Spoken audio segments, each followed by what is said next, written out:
I never saw Lee do anything unkind or cruel. Throughout the whole time of the holidays every year,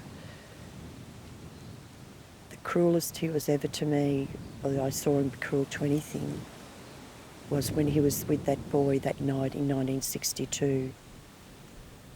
They had the tent up and there was a campfire going and the car was parked a little bit further away, facing away, and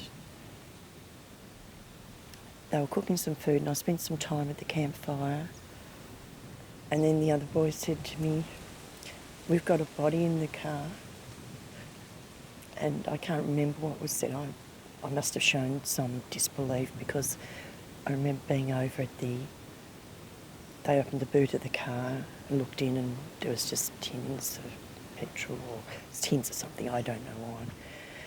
A few other things.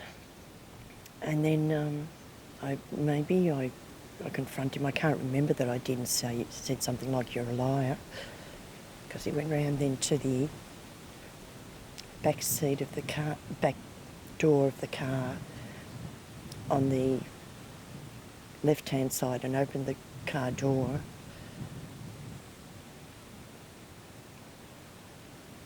And said to look.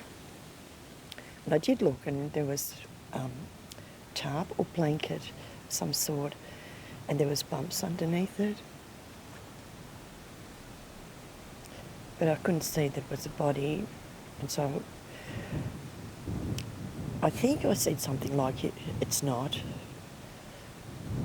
And then Lee called to me from the other side of the car and he'd opened the back door and told me to come here. And then he moved the blanket tarp back over the head of a boy laying in the back seat of the car. And he had wet here. His eyes, well, I didn't see his eyes, but I could see his head, and wet here. And I remember I did look a little bit close and see a face. He was European.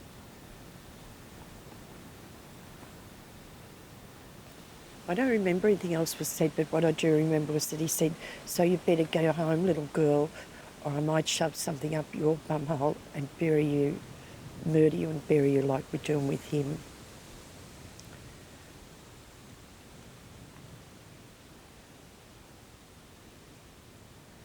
And I'd looked to Lee to see if there was any help. But he just sort of had a defiant look on his face like I'd never seen him look before. These events have remained unresolved since 1962.